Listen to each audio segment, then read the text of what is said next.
सुबह 9:30 बजे के आसपास कार सेवक एक्शन चालू कर देते हैं।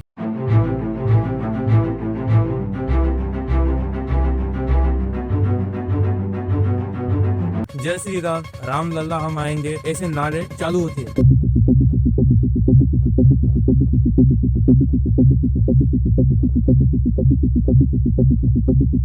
अभी विश्व हिंदू परिषद जो होती है वो सभी कार सेवकों को पूर्णाहुति यज्ञ में शामिल होने के लिए आग्रह करती है। सभी कार सेवक साबरमती एक्सप्रेस से ही आना जाना करते हैं। अभी ये जो साबरमती एक्सप्रेस जो है ये 5 घंटे ट्रेन देरी से चल रही होती है। डिब्बे इतने खचाखच भर चुके होते हैं कि टीटी जो है वो टिकट भी नहीं चेक कर पा रहे थे। 60-70 मीटर चलते ही लगातार 4 डिब्बों में चेन खींची जाती है। फांसी के पेट्रोल पंप से 140 लीटर पेट्रोल भरा जाता है। S6 और S7 के बीच जो कनेक्टिंग रोड होता है उसे तोड़ दिया जाता है। 60 लीटर पेट्रोल डालकर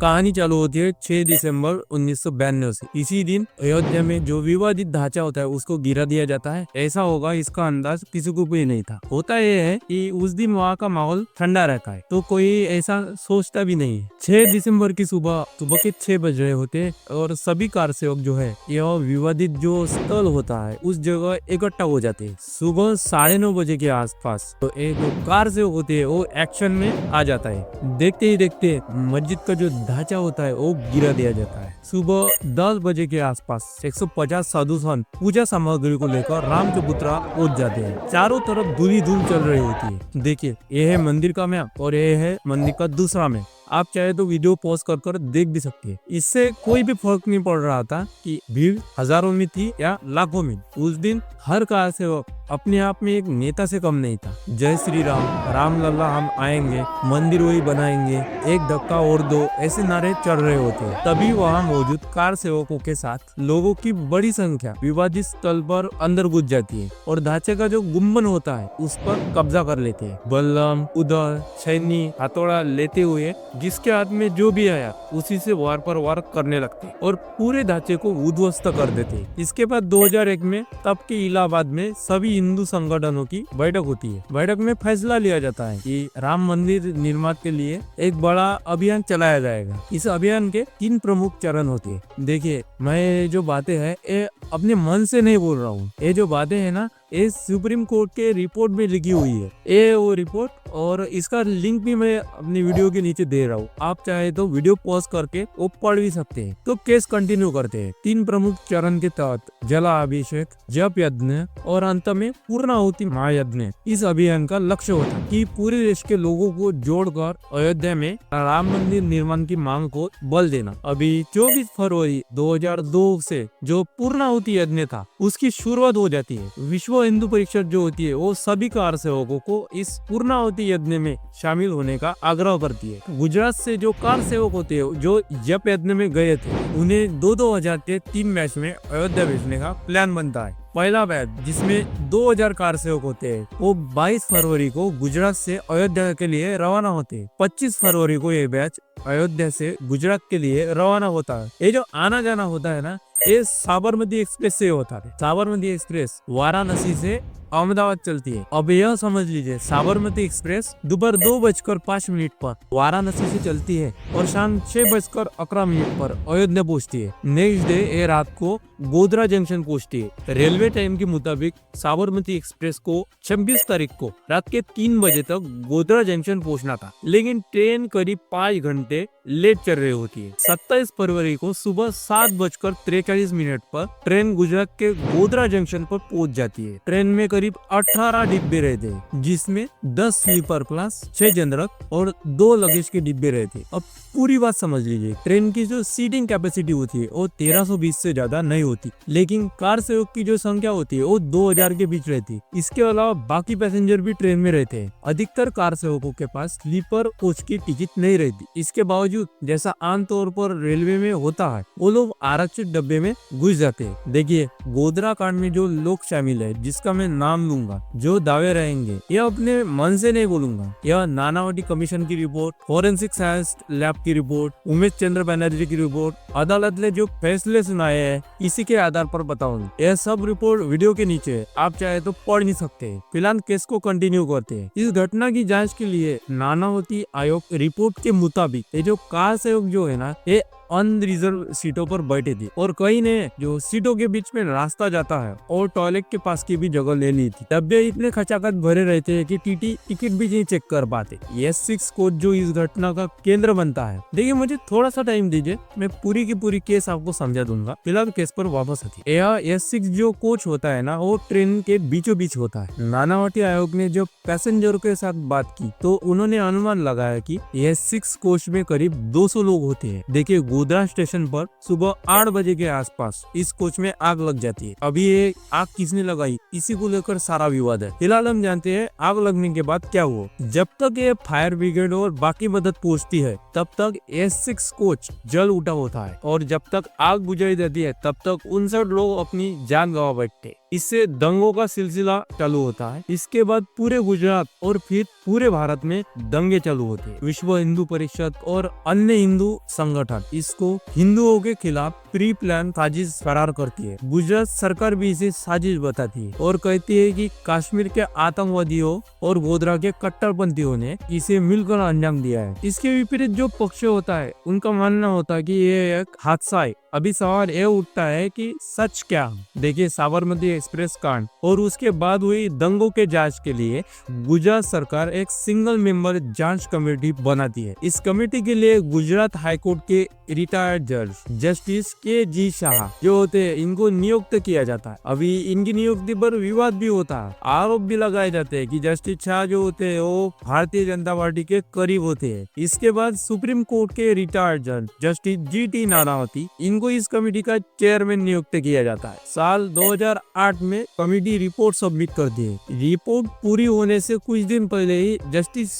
KG शाह जो होते इनका निधन हो जाता है। इसके बाद उस कमेटी में इनकी जगह गुजरात हाई कोर्ट के रिटायर्ड जज जस्टिस अक्षय मेहता को नियुक्त किया जाता है। देखिए 27 फरवरी की सुबह 7:43 पर साबरमती एक्सप्रेस गोधरा जंक्शन पर पहुंचती है। साबरमती एक्सप्रेस का गोधरा जंक्शन पर 5 मिनट का हॉल्ट होता है। स्टेशन के बगल में ही घाची मुसलमानों की बस्ती रहती है, जिनमें से कई लोग होते हैं जो स्टेशन पर हर दिन चाय और बाकी चीजें बेचने का काम करते हैं। इनमें से ज्यादातर लोग होते हैं उनके पास लाइसेंस नहीं होता है। देखिए उन दिनों रेलवे स्टेशन पर आम बात रहती थी तो कोई इस तरफ ध्यान भी नहीं देता। जब गोधरा स्टेशन पर ट्रेन रुकती है तो कुछ कार सेवक उतरते हैं और उनकी कुछ मुस्लिम वेंडर्स के साथ नोकझोंक भी होती है। सिद्दीकी बकर नाम से एक चाय वाला होता है, उसके साथ हाथापाई भी होती है। सोफिया बानो एक मुस्लिम लड़की रहती है, उसके साथ छेड़छाड़ भी होती है। उसको ट्रेन में बैठाने की जबरदस्ती कोशिश भी की जाती है, लेकिन सोफिया जो होती है वो शोर मचाती है तो उसके बाद उसको छोड़ दिया जाता है। ऐसे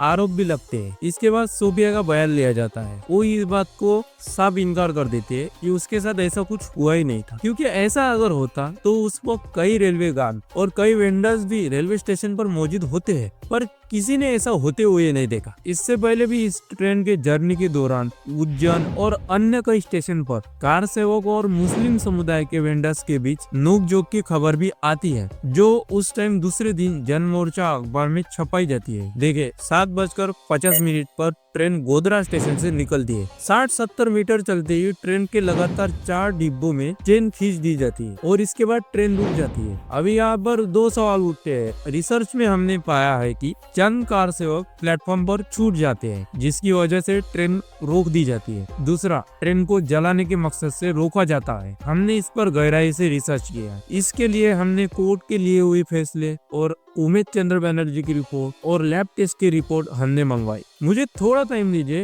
ये पूरा का पूरा केस आपको समझ में आ जाएगा। आपने वो देखा होगा कि थर्ड स्टेशन के बाहरी छोर पर पीले रंग के कैबिन बने हुए थे। इनका काम ट्रेन की मूवमेंट और ट्रैक्स की मूवमेंट को ऑब्जर्व करना होता है। जब गोधरा स्टेशन के बाहर साबरमती एक्सप्रेस आती है तो वहाँ का इलाका खुला रहता है, जबकि स्टेशन पर ट्रैक्स के दोनों तरफ दीवारें होती है, इसलिए भीड़ घुसकर अटैक नहीं कर सकती। जब ट्रेन रोक दी जाती है तो अचानक से भीड़ आ जाती है, पत्थरबाजी करना शुरू कर देती है। इससे बचने के लिए ट्रेन में बैठे हुए यात्री खिड़कियां बंद कर लेते हैं। कई लोग जो होते हैं वो ऊपर वाली बर्थ पर चढ़ जाते हैं। इसी के दौरान अचानक S6 कोच में आग लग जाती है। अभी ये आग कैसे लगी, इसके भी दो थ्योरियां है। पहली, ट्रेन में मौजूद पैसेंजर के अनुसार कुछ इनफ्लेमेबल लिक्विड और जलती पोटलियों को ट्रेन के अंदर फेंका जाता है। दूसरी, गुजरात सरकार की तरफ से जांच कर रही टीम ने कमेटी को बताया कि अपराधियों ने S6 और S7 के बीच जो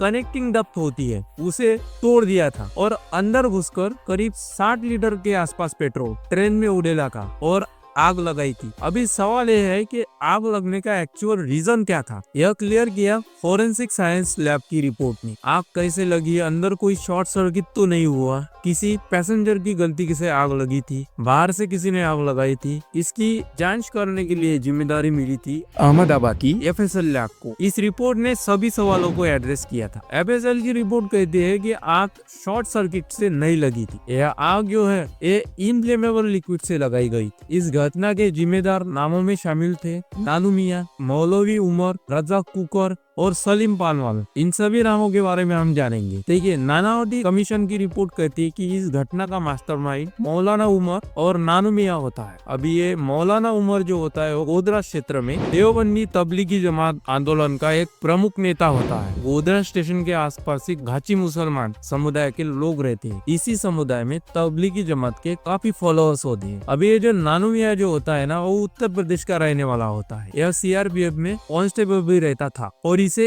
अप्रैल 2000 में नौकरी से निकाल दिया जाता है। इसके अलावा रजाक कुकर और सलीम पानवालो गोधरा स्टेशन पर अपनी दुकान चलाते हैं। नानू मियां जो होता है ये अपने गोधरा दौरे के दौरान अक्सर अमन गेस्ट हाउस पर जाता है। ये जो रजाक कुकर जो है वो अमन गेस्ट हाउस का मालिक रहता है। ये अमन गेस्ट हाउस जो है वो स्टेशन के करीब रहता है, तो इनका आना जाना भी काफी रहता है। अबे नानू मियां जो है वो हमेशा मुस्लिम ऑर्गेनाइजेशन प्रशासन से लड़ने वाली बातों को अक्सर बढ़ा चढ़ाकर रजाक कुकर और अन्य लोगों को बताता रहता है और उन्हें उकसाता रहता है। देखिए, हाजी बिलाल, रजाक कुकर और सलीम पानवाला घटना से एक दिन पहले अमन गेस्ट हाउस पर मिलते हैं और वहाँ मिलकर एक साजिश रचते हैं। अभी 26 तारीख की रात को करीब 10 बजे के आसपास कुकर और सलीम पानवाल कालाभाई पेट्रोल पंप पर जाते हैं और उनके बाकी साथी जैसे सलीम जर्दा, शौकत, इमरान शेरी और जबीर बेहरा एक 3 व्हीलर टेम्पो में पेट्रोल पंप पर पहुंचते हैं और 140 लीटर पेट्रोल कंटेनर में भरवाते हैं। इन कंटेनरों को अमन गेस्ट हाउस के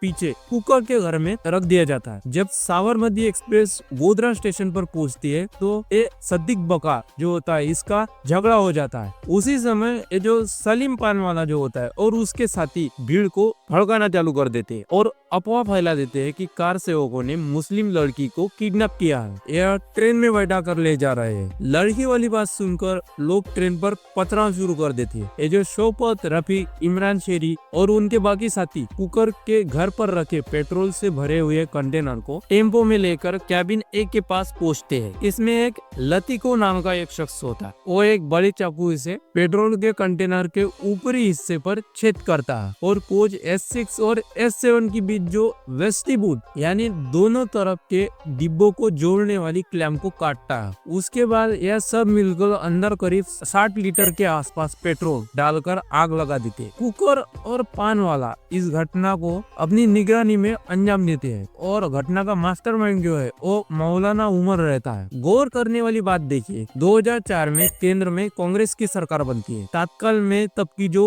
UPA सरकार होती है वो गोधरा कांड और उसके बाद हुए गुजरात दंगों के जांच के लिए एक नई कमेटी बनाते हैं। इस कमेटी का जिम्मा सुप्रीम कोर्ट के रिटायर्ड जज उमेश चंद्र बनर्जी को सौंपा जाता है। उमेश चंद्र बनर्जी 4 महीने में ही एक रिपोर्ट बनाते हैं। नानावटी कमेटी की रिपोर्ट को बनाने में 6 साल लगते हैं। दूसरी तरफ इस कमेटी ने 4 महीनों में ही रिपोर्ट सौंपी। उमेश चंद्र बनर्जी की रिपोर्ट कहती है कि गोधरा कांड साजिश नहीं थी, यह एक एक्सीडेंटल एक्ट है जो अनजाने में हुआ था। इस रिपोर्ट के खिलाफ गुजरात हाई कोर्ट में याचिका दाखिल दाखिल की जाती है और हाई कोर्ट इस रिपोर्ट की बातों को रिजेक्ट कर देता है। इस गोधरा ट्रेन के कांड में 59 लोगों की मौत हो जाती है, जिसमें 27 औरतें और 10 बच्चे भी होते हैं। घटना के समय मौजूद लोगों ने बयान दिया।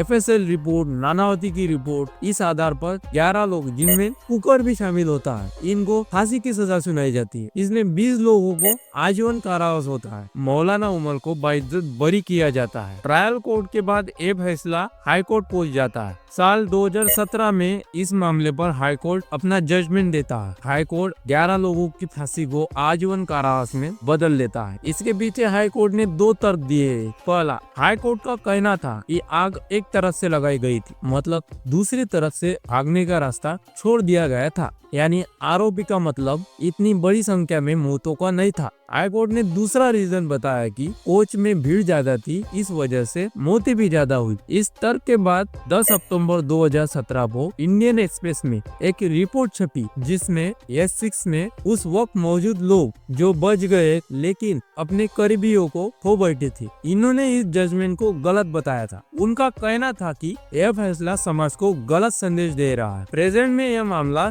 सुप्रीम कोर्ट में है। जनवरी 2025 में इस मामले पर सुनवाई होनी है। मिलते हैं अगले वीडियो।